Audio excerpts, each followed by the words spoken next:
Bonjour. Alors aujourd'hui nous allons continuer le cours sur la diagonalisation. Donc, avant de commencer ici, nous écrivons une définition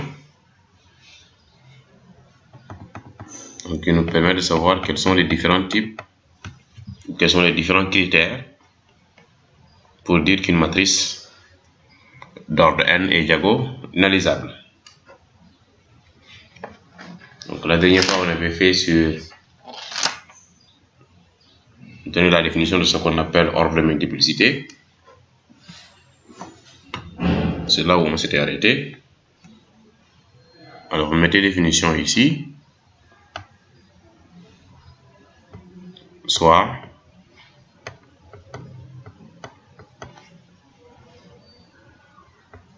A une matrice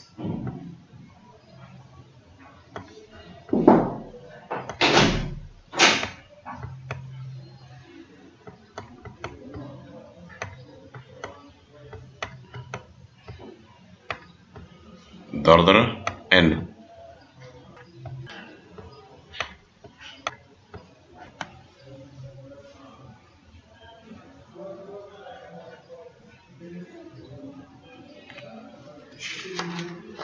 Alors, la question est de savoir quand est-ce que on dit que la matrice A est diagonalisable. Mettez A est diagonalisable.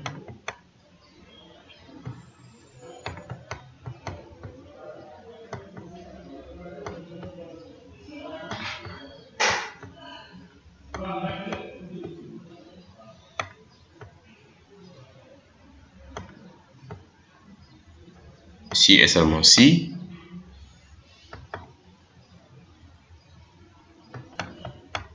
le premier critère de diagonalisation, c'est que A possède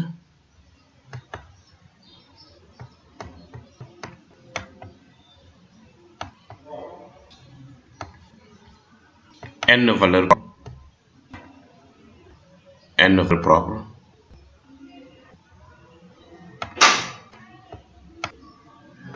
comme l'ordre de la matrice, l'ordre de la matrice, valeurs propres qui sont 10. Bien. Si la matrice est d'ordre 3, j'obtiens 3 valeurs propres distinctes. Dans ce cas-là, je dis que la matrice est diagonalisable. Ça, c'est le premier critère qui est très simple à utiliser.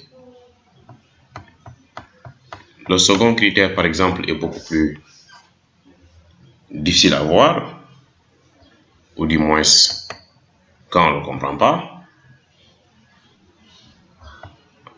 Le polynôme caractéristique de la matrice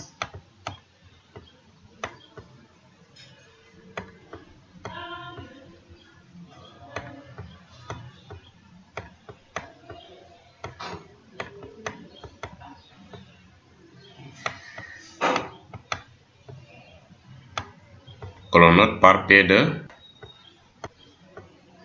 lambda et qu'on peut la mettre sous la forme d'un produit de facteurs, ce qu'on appelle scindé. Autrement dit, factorisable. Et l'ordre de multiplicité, ça veut dire qu'ici nous n'avons pas forcément une valeur propre distincte. Nous avons des valeurs propres qui se ressemblent. Et dans ce cas-là, qu'est-ce qu'on fait? On regarde l'ordre de multiplicité. L'ordre de multiplicité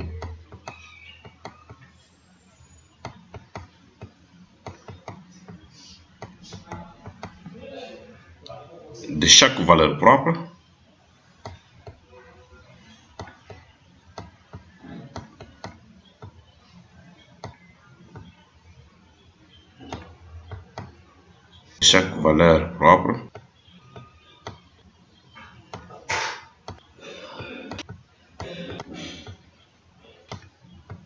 doit être égal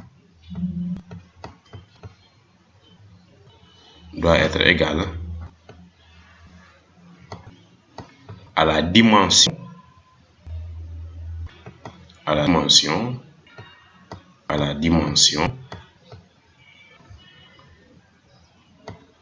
sous-espace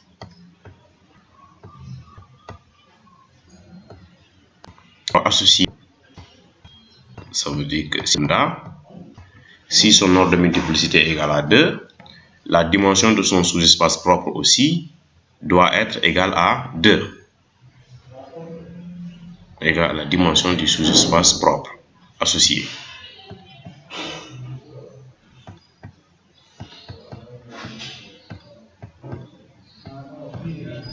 Voici le deuxième critère de diagonalisation. Ce deuxième critère-là, comme je l'ai dit, ne veut pas dire,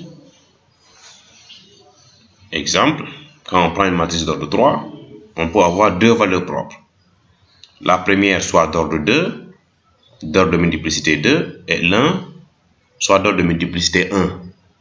Dans ce cas-là, je ne pourrais pas utiliser la première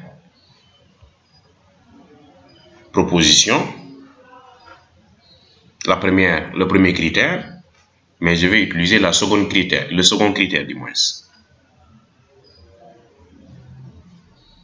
Je vais chercher le sous-espace propre associé à la première valeur propre lambda et sa dimension. Si elle me donne 2, l'autre sous-espace aussi, je cherche sa dimension. Si ça me donne 1, dans ce cas-là, le deuxième critère est bel et bien vérifié.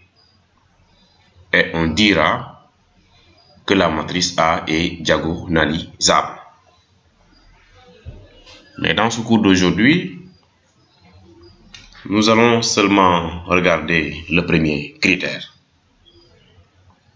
Et sans tarder, nous allons faire un exemple.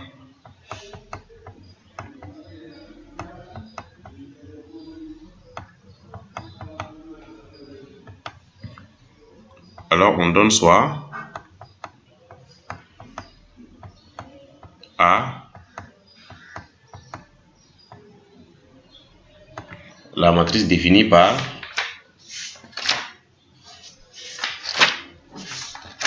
une matrice ici, voilà, 3, 1, 2, 2.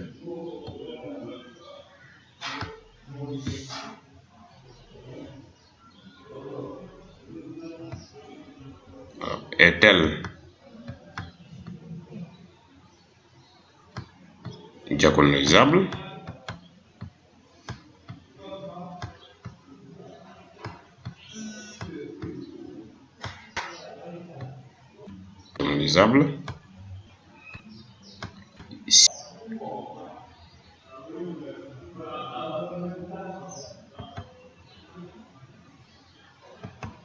Alors, nous reprenons ici l'exemple.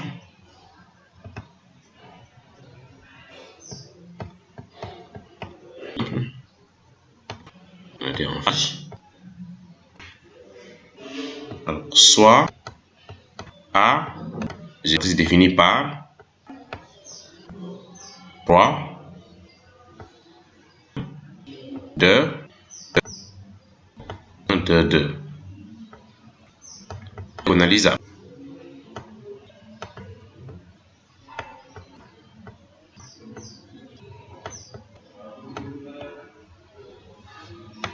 Si oui,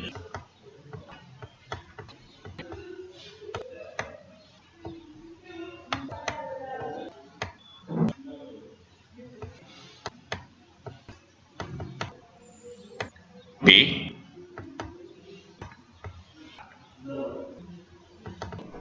formé de vecteurs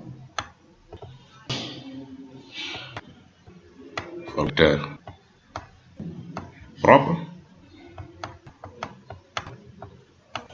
et D formé de valeurs propres sur ce diagramme est nul.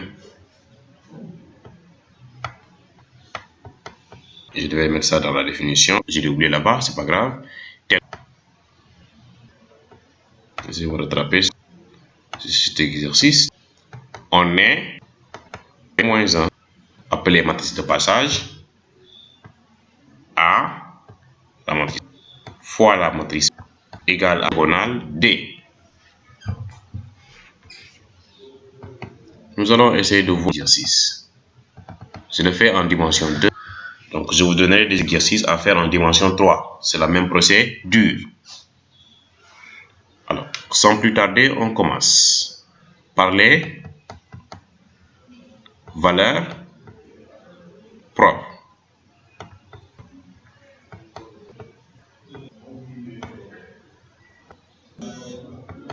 Le polynôme caractéristique. Déterminant de A, lambda, I, c'est égal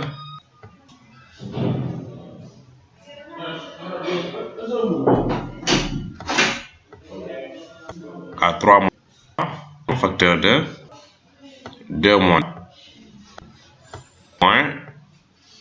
4. Ici à 6. Alors, moins 3, moins 2 lambda, ça fait moins 5. Carré 4 lambda carré moins 5 lambda plus combien ici?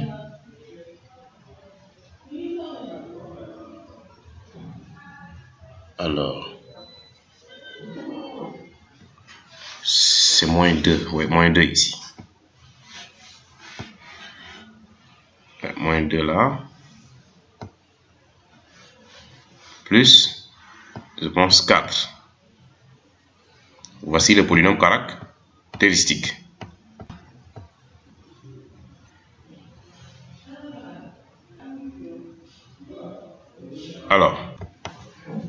Alors, excusez-moi. Donc, pour avoir les valeurs propres, on pose P de lambda égale à 0. Ce qui implique ici, quand vous calculez delta, vous aurez lambda égale à 1, lambda égale à 4. Voici les deux valeurs propres que vous obtenez, ce qui implique ici que le spectre de A est égal à combien? L'ensemble des valeurs propres, c'est 1, point virgule, 4. Voici le spectre de A. C'est la première chose à faire d'abord.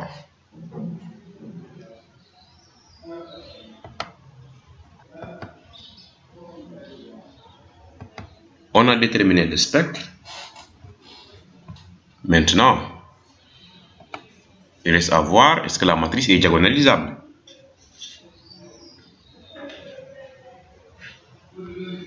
Alors je dirais oui.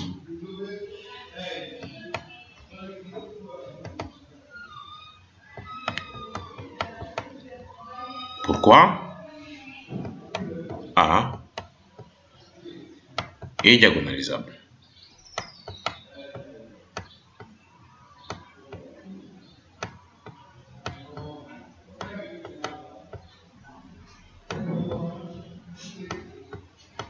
Car, bien puisque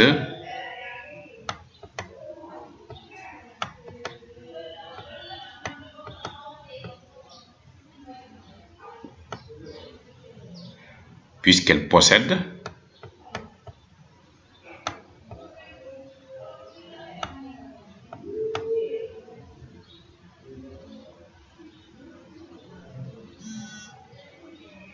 deux valeurs propres. Deux valeurs propres qui sont deux valeurs propres distinctes.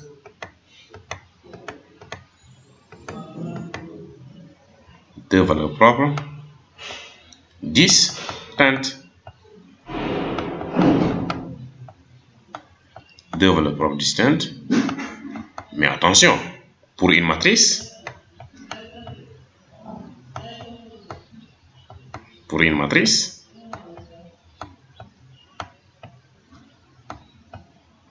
d'ordre combien? 2. Ça possède deux lignes, deux colonnes. Pour une matrice d'ordre 2. Donc, on vient d'utiliser le premier critère de diagonalisation qui est bien respecté ici.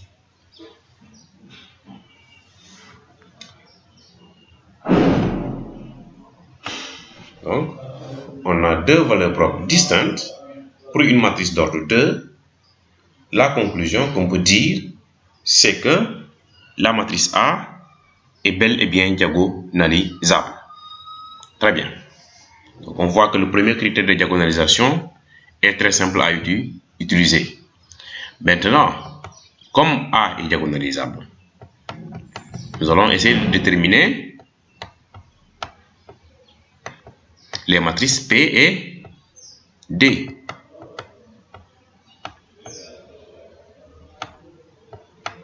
Un étudiant m'a dit que M. Sen, quand même un élève de CI comprend ce que vous faites. Merci beaucoup pour les compliments. Alors, on dit souvent que l'enseignement, c'est pas le fait de venir donner aux étudiants qu'ils écrivent et qu'ils partent pour le réciter. Mais l'enseignement est une transmission de connaissances. Ça veut dire quoi? Je sais quelque chose. Je sais que 1 plus 1 égale à 2. Maintenant, je veux que ce 1 plus 1 égale à 2 le transmettre à un autre, sans qu'il puisse le réciter. Ce qu'on appelle l'enseignement. Donc, c'est une transmission de connaissances.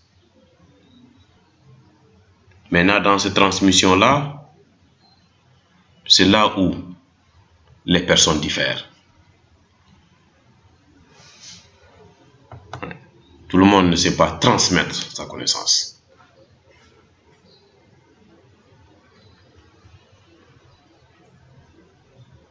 Alors, quand on revient ici, la matrice D est beaucoup plus simple à déterminer. Sur sa diagonale principale, il doit y avoir que des valeurs propres. 1. L'autre élément, c'est 0. 0. Et la deuxième valeur propre, c'est 4.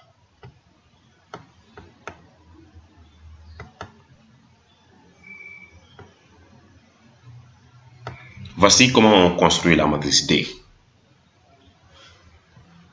Maintenant, reste à déterminer la matrice P. C'est une matrice qui est composée de vecteurs propres. Et si on a besoin des vecteurs propres, on doit calculer les sous-espaces propres. Alors, allons-y pour les sous-espaces propres.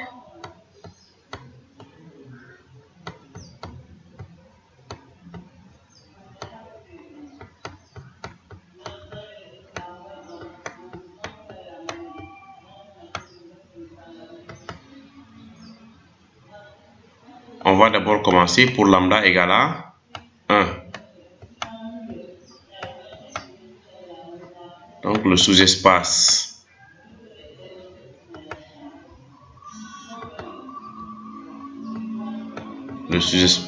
propre associé à 1,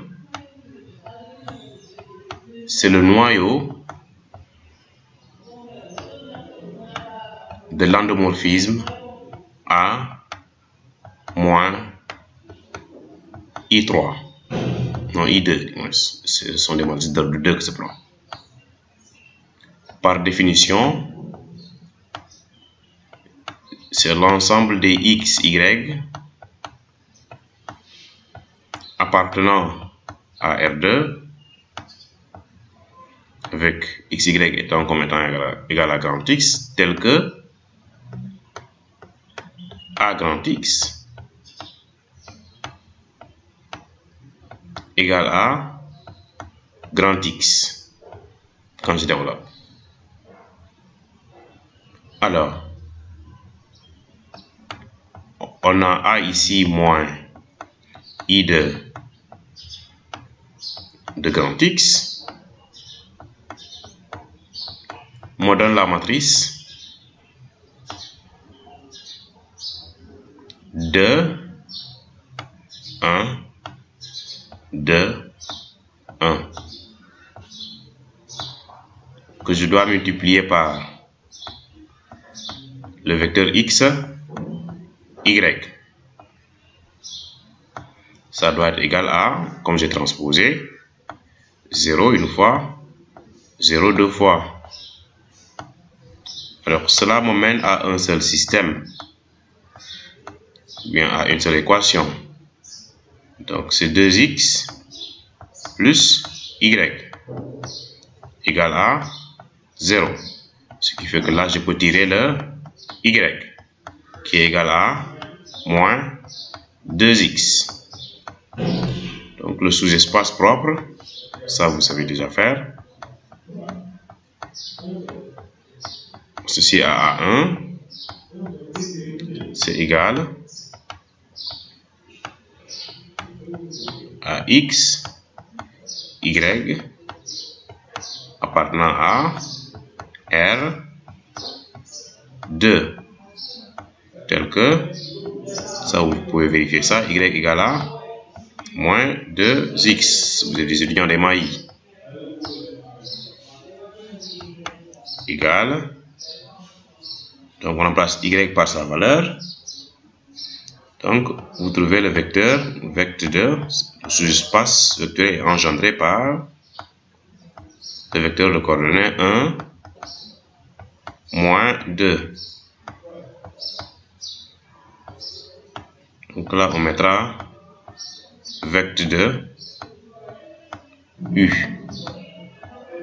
Voici le premier vecteur propre, avec U étant égal au vecteur 1, moins 2.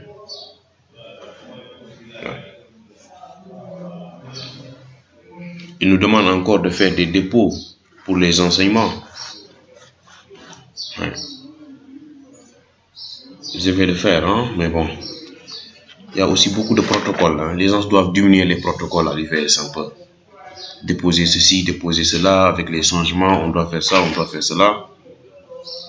Donc cela contribue vraiment à décourager certains. Bon, vous, comme vous êtes mes amis, c'est pas grave, je vais encore le déposer. D'accord? Je vais encore le déposer.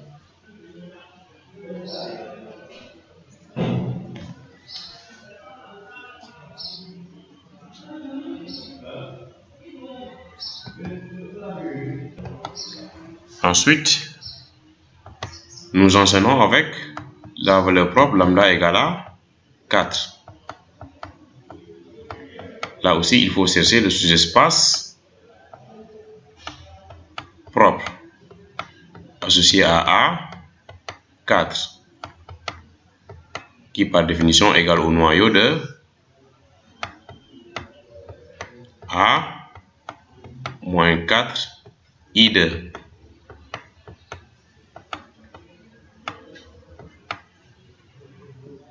Par définition, c'est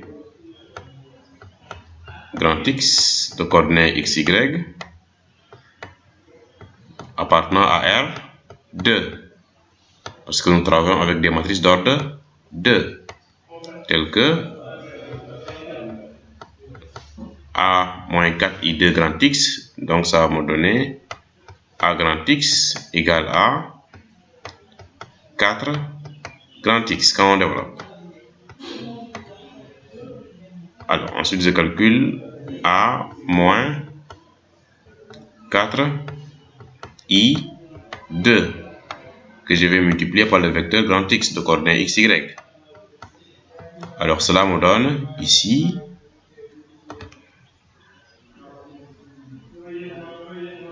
combien? Je vais revoir mes calculs. Parce qu'on trouve moins 1 ici. Vous pouvez vérifier les calculs après. Hein? Moins 1, c'est pas trop sûr. 1. Là, je pense qu'il y a toujours le 2. Et ici, moins 2. On multiplie par x, y. Donc, ça doit être égal à 0 ici, 0 là. Donc, cela nous donne quel système d'équation?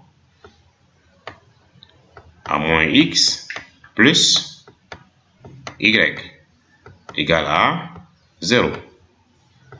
2x moins 2y égale à 0. Ça, je nomme ça l'équation 1. Ici, je nomme ça l'équation 2. Alors, qu'on prenne 1 ou 2, de toute façon, ici, on a bien x égale à y. Voilà. Donc, le sous-espace propre associé à lambda égale à 4 n'est rien d'autre que l'ensemble des x, y appartenant à R2 tel que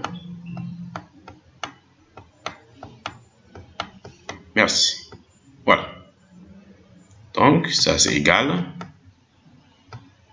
On remplace x par sa valeur, donc ça nous fait vect 2 directement. J'ai des mailles.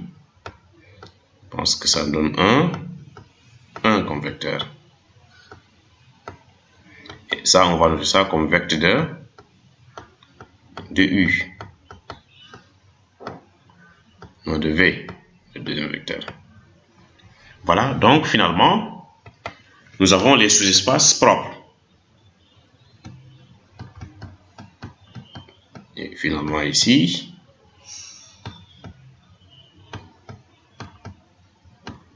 on peut maintenant établir la matrice P.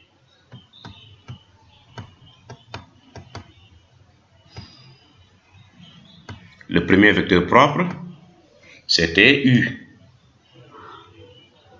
De coordonnées 1, moins 2.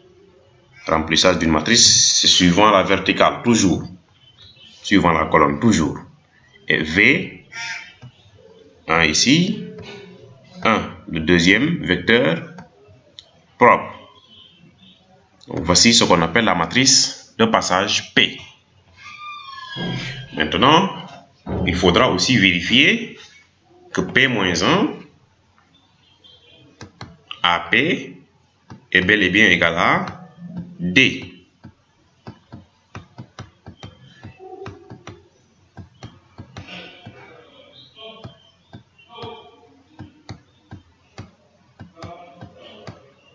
Donc, cela nous permet de voir si on a trouvé ou pas. S'il y a des erreurs, on saura qu'il y a des erreurs. Puisque au final, on doit trouver la matrice D. Et la matrice D, tout le monde connaît sa forme. Donc, dans cette expression-là, il nous faut aussi calculer la matrice. Voilà. Et comment déterminer P-1?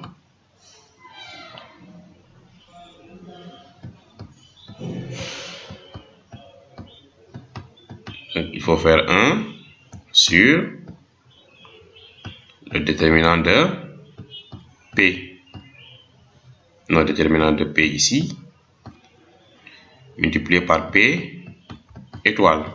C'est la matrice adjointe.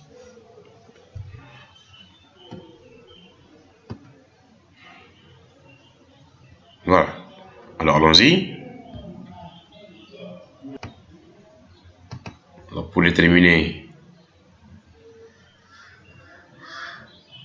P-1, commençons par le déterminant de P. Autrement dit, c'est le déterminant de 1 ici, moins 2 là, 1 ici, 1 là. Alors, son déterminant, 1 fois 1, ça fait 1, moins 2, voilà, ça c'est égal à 3.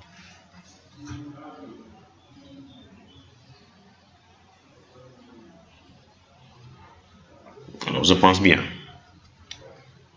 Alors, ce qui fait que maintenant,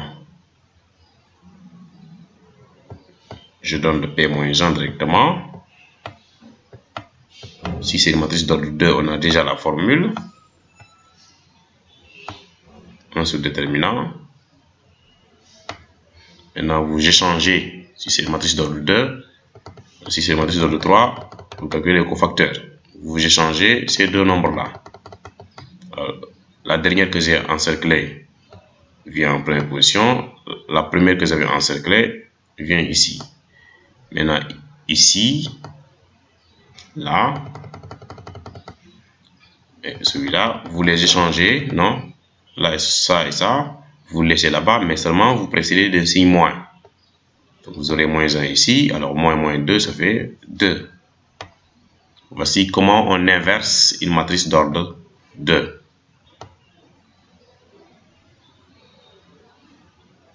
Donc, NB.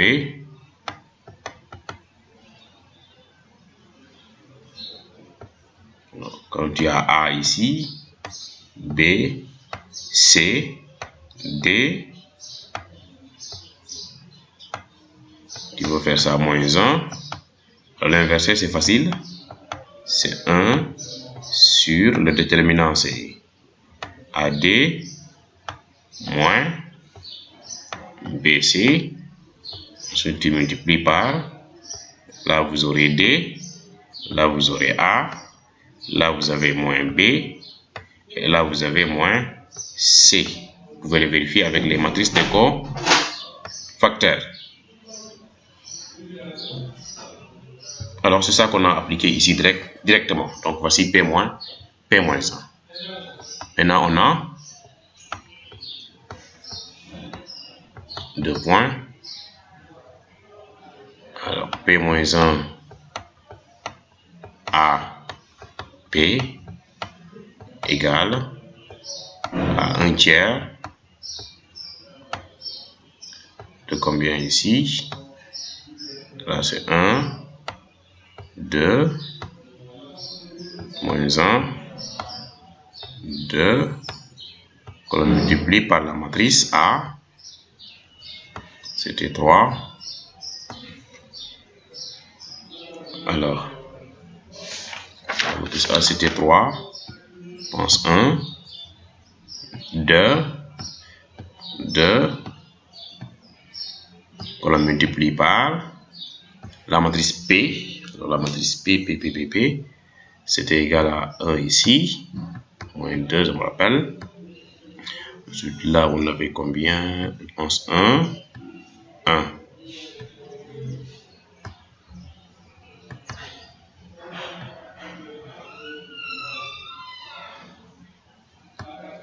On calcule les deux premiers.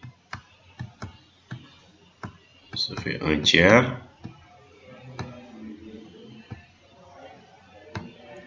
Alors, 1 fois 3, ça fait 3. Moins 3 moins 2, ça me fait 1. Ça fait ici 1. Moins 2, ça fait moins 1, je pense. Ici, 6 plus 4, ça me fait 10. Ici, 2 plus 4, ça me fait 6. Vérifier les calculs. S'il y a des erreurs, je vais revenir dessus.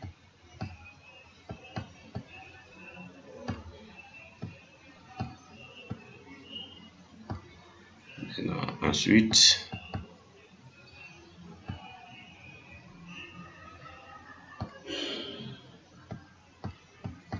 Donc ça fait 1 tiers. Je fais ici 1. Ça fait 1. Plus 2, ça fait 3. 1 moins 1, ça fait 0.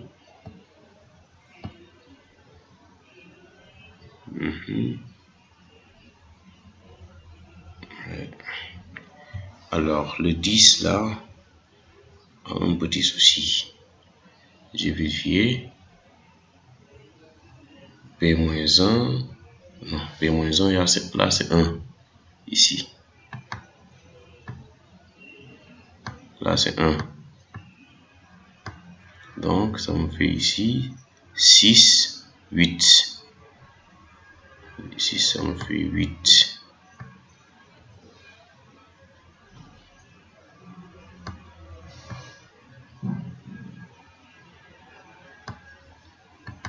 Alors, là, ça me fait 1.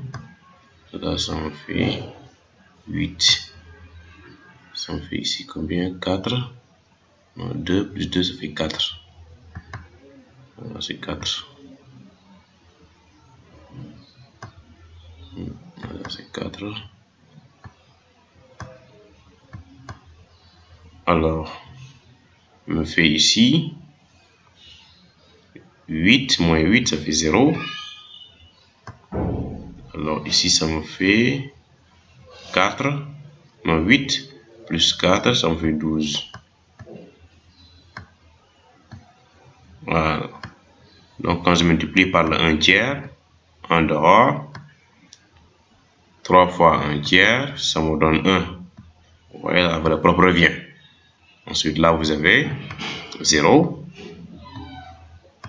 0, 1 tiers fois 0, c'est 0. Maintenant, 12 divisé par 3, c'est 4. Ces genres d'exercice, si on fausse, on sait qu'on a faussé. Si on trouve, on sait qu'on a trouvé. Donc, vous voyez ici, on obtient encore la matrice D. Voilà. Donc, voici comment on raisonne dans ces genres d'exercices. Maintenant, je vais vous donner des exercices d'application.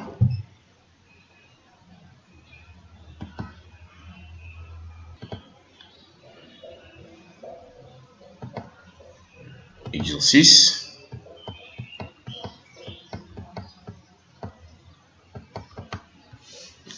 Alors, soit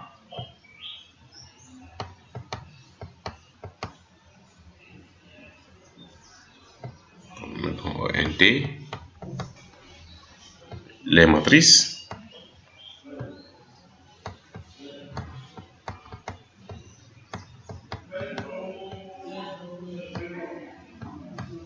alors A égale, vous m'appliquez ça directement sur une matrice d'ordre 3. L'exemple ici c'est 2 que j'ai eu à vous donner, 2, 0, 4, 3, moins 4, 12, 1, moins 2, 5. Cela c'est la première. La deuxième, bon, je l'appelle A encore.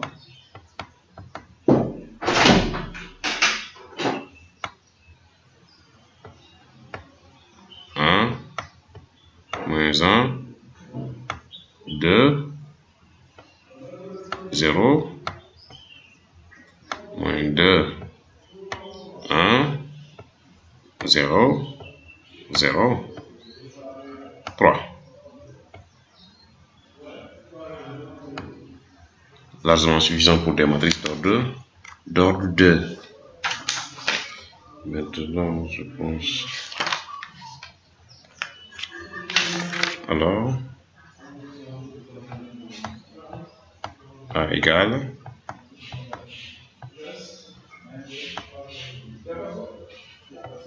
A1, 1, 0, 1. D'accord. Alors, A est tel diagonale interdiagonalisable.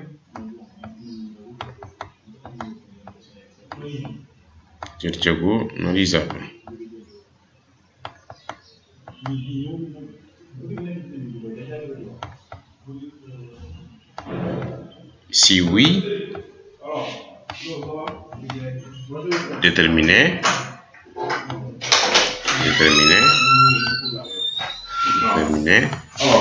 pour savoir des matrices.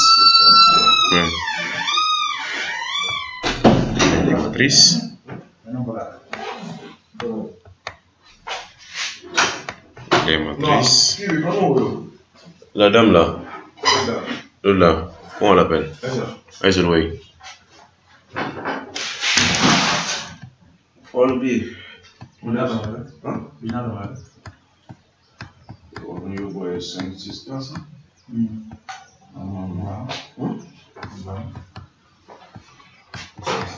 Voilà, on doit avoir refait tant que ça dépend pas. Bien. B. Ok.